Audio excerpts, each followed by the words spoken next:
Yeah, from creating a catio, we go to creating art out of, look at this, an old record, an old vinyl there turns into this beautiful wall hanging, or in some cases, you can use CDs and make a beautiful coaster.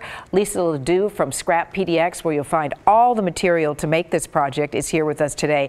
These are so bright, colorful, just beautiful, and made from an old vinyl, although some people would say they'd rather spin it than use it, right? I mean, than use it for arts and crafts. So, you know, yes. Yeah, they're damaged, they're great for crafting. Absolutely, and you get a lot of them at Scrap PDX. Yeah. So take us through how to make one of these. Sure, absolutely. So you can start with a CD or a vinyl record as your base, and you'll want to use the silver shiny side as your front side, and go ahead and create your warp. So that's kind of what these spokes look like here. Yeah, look in the back of this one here. And this is crochet string? Oh, wow. Yeah, yarn. You can find all kinds of like cotton string if you have things laying around the house. At Scrap, we have all kinds of small yarn bits that people donate that are crocheters, knitters, and we'll put them in packs, and so you can get that for a really affordable price. But you'll cut yourself a nice piece, probably about between 4 to 5 feet of yarn or string. And that's for the CD, the length for the CD? How about for the record? For the record, you're going to probably want to double that, just for size.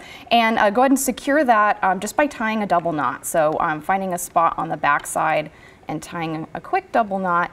And you're going to create your warp. It looks kind of like wagon wheel spokes there by pulling the yarn up through the middle hole and just making your way all the way around the CD. You want to pull nice and tight so that it isn't going to come loose during the weaving. And then the trick for this is having an odd number. So you can go, my recommendation for a CD size would be no fewer than like 11 spokes. But odd numbers are best because we've got that over-under weaving technique that you're alternating through when it's time. And how many do you have on the vinyl? On the vinyl, same. Yeah, you can kind of odd numbers. I would recommend maybe 13 to 15 on that one. Yeah. So once you have your spokes, I'm going to refer to them as in place, or what did you call it, a warp? Yeah, a warp. So in terms of a weaving, this would be your warp, and then your weft is known as the string that you're going to weave with. So again, all kinds of yarn scraps are great for this. So you have this one all ready to go. That's ready to go, and you've got your string. Lisa, how did you tie that off on the back? Did you just... Your end pieces. Super simple. Yep, again, a double knot with your end pieces to tie those together, and then you're ready to turn it over and start weaving. You can secure a weaving needle, which we've made actually out of just either a yogurt lid or a food container lid. No, I was thinking that was a Baskin-Robbins lid.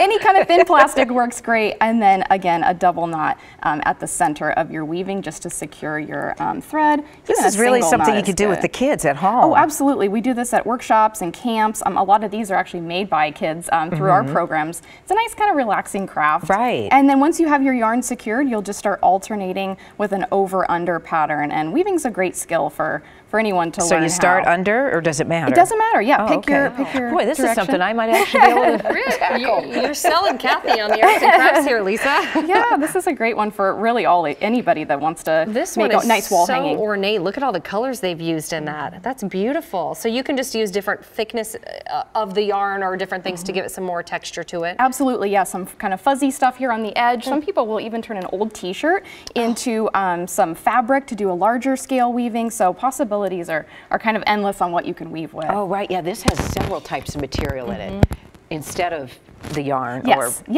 trim samples, fabric samples that we get at Scrap, as well as like an old T-shirt that can become How long do you think they take to do each of these? Yeah, so some of the students will make one in about 45 minutes. I mean, really quickly. They get super into it. Other times you can set it down and come back to it, put it on, start crafting while you watch a movie. It might take you a little longer. You're not quite a crafter. Well, last time I did something like this, I knitted a scarf, and it started off like this, and it ended up like the size of an Afghan. But this I like because there's this good template here. There you go. Yep, very linear to follow the lines. Well, again, you can find all the materials at Scrap PDX. It's an amazing place, and you just have so many things to select from. So thanks for coming by today, Lisa. Really appreciate it.